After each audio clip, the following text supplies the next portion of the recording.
नमस्कार मित्रों, मैं आपका मित्र आदर्श सचान। मित्रों, आज का हमारा ये वीडियो उस खबर पर आधारित है जिसका शीर्षक था यूक्रेन में छात्र की मौत, आरक्षण जिम्मेदार। मित्रों, जब ये मैंने टाइटल देखा तो मुझे काफ़ी हंसी आई और मुझे लगा कि मुझे इस पर आज एक छोटा सा वीडियो बनाना चाहिए। मज़े की बात ये थी कि सोशल मीडिया पर मैंने जब आज इस खबर को अन्य लोगों के द्वारा शेयर करते हुए देखा, जो भी खासकर वो लोग जो कि आरक्षण का विरोध करते हैं, उन लोगों के जब मैंने पेज पर प्रोफाइल पर इस खबर को देखा और उन्होंने इस खबर को आधार बनाकर आरक्षण के प्रति अपना जो लगातार असंतोष है, जो विरोध है, वो दिखाने की कोशिश की। मित्रों, मुझे ये समझ में नहीं आता है कि जब यूक्रेन में जातिगत आरक्षण है नहीं, तो वो छात्र जो यूक्रेन में यूक्रेन और रूस के युद्ध के कारण उसकी मौत हो गई, तो वहाँ पर ये आरक्षण कैसे जिम्मेदार हो गया। मित्रों, किसी की भी मौत होती है वो अच्छी बात नहीं है। मैं उसके परिवार के साथ में मेरी संवेदनाएं प्रकट करता हूँ, लेकिन मुझे उस पिता के बयान पर भी काफ़ी हंसी आती है कि वो किस तरह से अपने बेटे की मौत के लिए आरक्षण को जिम्मेदार ठहरा रहे हैं। मतलब, क्या आप कल्पना कर सकते हैं, अगर वो घटना इंडिया में हुई होती तो हम एक बार समझ सकते हैं कि चलो भाई, इंडिया में घटना हुई है तो इसलिए ना किसी कारण निराशा में आके छात्र ने सुसाइड कर लिया है, कुछ ऐसा हो गया, डिप्रेशन में उसकी मौत हो गई। लेकिन घटना यूक्रेन की है और घटना का जो पूरा कारण है वो रूस का और यूक्रेन का युद्ध है। तो आरक्षण यहाँ बीच में कैसे आ गया।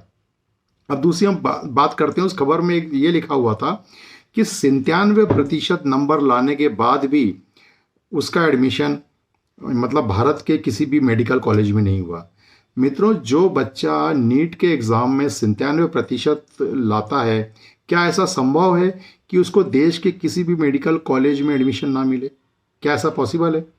अगर ऐसा पॉसिबल है तो मैं तो फिर ये कहूँगा कि जितने भी स्वर्ण समाज के डॉक्टर इंडिया में पढ़ाई करके डॉक्टर बनते हैं, उनको 99.99% नंबर आते हैं, तभी जाके उनका मेडिकल में एडमिशन होता है। इसको तो हम यही मानेंगे।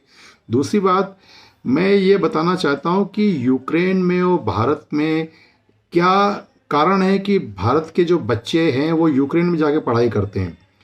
उसके पीछे आप हर व्यक्ति जो पहले इस घटना के पहले नहीं जानता होगा यूक्रेन के बारे में, मुझे खुद को भी नहीं पता था कि यूक्रेन लोग ना किस कारण से पढ़ने जाते हैं। लेकिन आज हमारे देश के सभी लोगों को पता चल गया है कि यूक्रेन कौन लोग पढ़ने जाते हैं। यूक्रेन वो लोग पढ़ने जाते हैं जिनका भारत में एडमिशन मेडिकल कॉलेज में नहीं होता है, या वो बच्चे पढ़ने में इतने अच्छे नहीं होते हैं। यूक्रेन में जो MBBS की जो शिक्षा होती है वो भारत से कम 4 गुना कम दामों में होती है। तो ये सबसे बड़ा फैक्टर है कि क्यों लोग यूक्रेन जाके अपने बच्चों को ना मेडिकल की शिक्षा दिलवा रहे हैं। वहाँ आरक्षण कहाँ आ गया। और दूसरी बात, आपको मैं ये बताना चाहता हूँ कि आज के जो समय में 2019 में जब हमारे देश के प्रधानमंत्री नरेंद्र मोदी जी ने जब स्वर्णों को 10% का EWS आरक्षण दिया, तो आज सभी लोगों को आरक्षण मिल रहा है। तो ये बात कैसे हो गई कि ना भाई, जो है उस व्यक्ति का जो कि भारत के बजाय यूक्रेन में पढ़ाई कर रहा है, वहाँ पर ये SC ST और OBC के आरक्षण के कारण है ना उसकी मौत हो गई। इसका क्या लिंक है, ये मुझे तो समझ में नहीं आता है। और वो सभी लोग जो आरक्षण का घोर विरोध करते हैं, वो उस खबर को बड़ा अपने फेवर में एक मजबूत ब्रह्मास्त्र की तरह इस्तेमाल करके अपनी ना वॉल पे उसको शेयर कर रहे हैं। मित्रों, आप समझ सकते हैं कि भारत में अगर आप MBBS बनना चाहते हैं और अगर आप किसी प्राइवेट स्कूल कॉलेज में अगर आप एडमिशन लेते हैं, तो वहाँ पर 1 से 2 करोड़ रुपए का डोनेशन लगता है, तब जाके एक जो उच्च वर्ग का या जो एक पैसे वाले परिवार का बच्चा डॉक्टर बन पाता है। और दूसरी तरफ हम बात करते हैं कि जो हमारे देश में जो सामाजिक और जो जातिगत आरक्षण की व्यवस्था की गई थी, उसके कारण कुछ वो पिछड़े और जो हमारे वो बच्चे जो समाज की मुख्य धारा में पिछड़ गए थे, उनको उस जाति के कारण उनका जो प्रमाण पत्र होता है, जाति प्रमाण पत्र होता है, उसके आधार पर उनको एक अवसर मिलता है, एक प्रतिनिधित्व का मौका मिलता है। तो अगर हम दोनों को कंपेयर करें तो जो 1 करोड़ रुपए डोनेशन देकर भी अगर डॉक्टर बनता है और एक जो जाति प्रमाण पत्र के आधार पर एडमिशन पाता है, तो उसमें फ़र्क ये है कि एक पैसे के दम पर एडमिशन पा रहा है और एक जाति प्रमाण पत्र के दम पर एडमिशन पा रहा है, लेकिन पढ़ाई दोनों को ही करनी पड़ती है। तो ये योग्यता की बात कहाँ से आ जाती है, ये तो मुझे समझ में नहीं आती है। क्या मेरा उन लोगों से जो योग्यता की बात करते हैं उनसे सवाल है, क्या जो जाति के प्रमाण पत्र पे जो बच्चा मेडिकल की एग्ज़ाम में या मेडिकल के उसमें एडमिशन पाता है, तो क्या उसको क्या पढ़ाई नहीं करना पड़ती है? क्या उसको टीचर है ना हर सेमेस्टर में 0-0 नंबर लाने पर भी उसको डॉक्टर की डिग्री दे देते हैं? क्या ऐसा पॉसिबल है क्या? तो योग्यता एक अलग चीज़ है।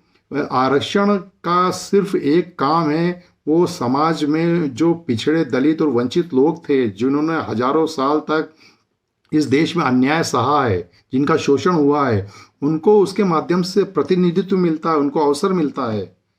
बाकी पढ़ाई तो सभी को करनी होती है। मैं इसी विषय पर आपको एक छोटी सी कहानी बताता हूँ।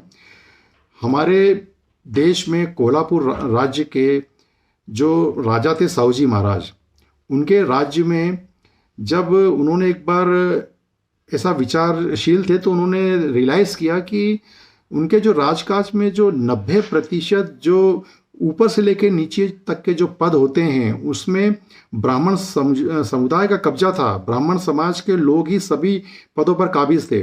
तो उन्होंने ये एहसास किया कि यार हमारे राज के वो दबे कुचले पिछड़े और वंचित लोग जो समाज की या हमारे राज्य की मुख्य धारा में वंचित रह गए हैं, उनको हम कुछ एक ऐसी व्यवस्था बनाएं जिसके कारण उनको भी रोजगार में और ना हमारी जो व्यवस्था है उसमें उनको काम करने का अवसर मिले। तो उन्होंने देश में सर्वप्रथम अपने राज्य में 50% आरक्षण की व्यवस्था की, जिसका ब्राह्मण समाज ने बढ़ चढ़ के विरोध किया और वो पूरा जो समाज था जो उनके साथ में राजकाज में इन्वॉल्व था, वो लोग सभी लोग हड़ताल पर चले गए। तो साहूजी महाराज को इस बात से काफ़ी दुख हुआ कि यार देखो, जो लोग मेरे साथ में काम कर रहे थे वो आज मेरी बात को समझ नहीं रहे और मेरा विरोध कर रहे हैं।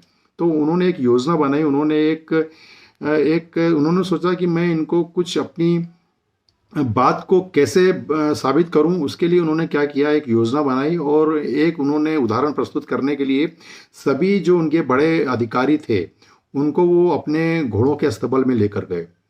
तो उन्होंने क्या किया कि एक खुले मैदान में एक चारा रख दिया वहाँ पर सभी जानवरों के लिए, सभी घोड़ों के लिए, और सभी घोड़ों को है ना छोड़ दिया।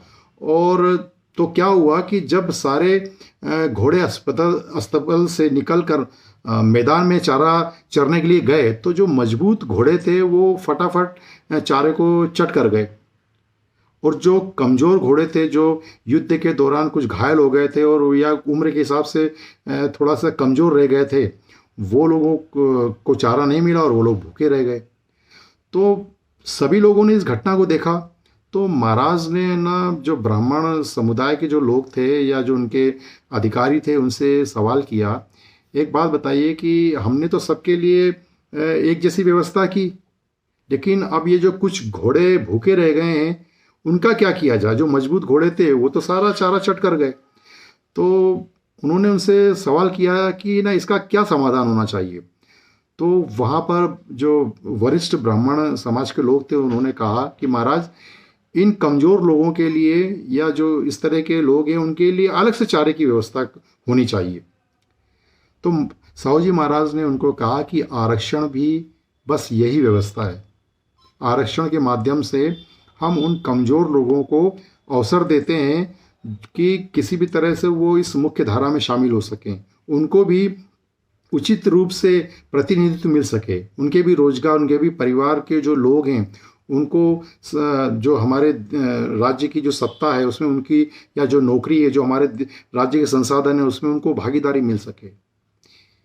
यही आरक्षण काम करता है। तो ये बात सुनकर जितने भी ब्राह्मण अधिकारी थे वो उनसे सहमत हुए और उन्होंने अपना विरोध खत्म किया और इस आरक्षण की जो उनकी व्यवस्था थी उसको मान्यता दी। आप सभी को पता होगा बाबा साहब आम्बेडकर बाबा साहब अम्बेडकर के एजुकेशन में और उनके जो विदेश की जो पढ़ाई थी उसमें साहू जी महाराज का बहुत बड़ा योगदान था। तो बाबा साहब अम्बेडकर ने जब संविधान लिखा तो साहू जी महाराज की जो ये बिंदु थे, जो आरक्षण की जो व्यवस्था उन्होंने संविधान में जो डाली है, वो उन्हीं उन्हीं चीज़ों को ध्यान में रखते हुए उस व्यवस्था को किया गया है। तो मित्रों, आप इसको समझने की कोशिश करिए कि आरक्षण किसी के विरोध में नहीं है, ये समाज के सभी लोगों के हित में है। अरे भाई, आपको भी आप अगर हम स्वर्ण समाज की बात करते हैं तो उनकी देश में हम औसत आबादी 15% मानते हैं। 15% आबादी को ऑलरेडी 10% EWS मिल रहा है, प्लस जो 40.5% है वो ओपन फॉर ऑल है। तो जब आपको 10% वो मिल गया, 40.5% आपको आपको ओपन भी मिल रहा है, तो वहाँ पर आप क्वालिफाई करिए ना, वहाँ पर फाइट करिए ना। जब आज हमारे देश के यशस्वी प्रधानमंत्री मोदी जी ने सभी लोगों को समान रूप से आरक्षण दे दिया है तो फिर विरोध किस बात का। यही मेरा छोटा सा निवेदन था। आपको अगर ये वीडियो अच्छा लगा हो तो उसको लाइक करें, कमेंट करें, शेयर करें। जय हिंद, जय भारत, जय ओबीसी, जय संविधान।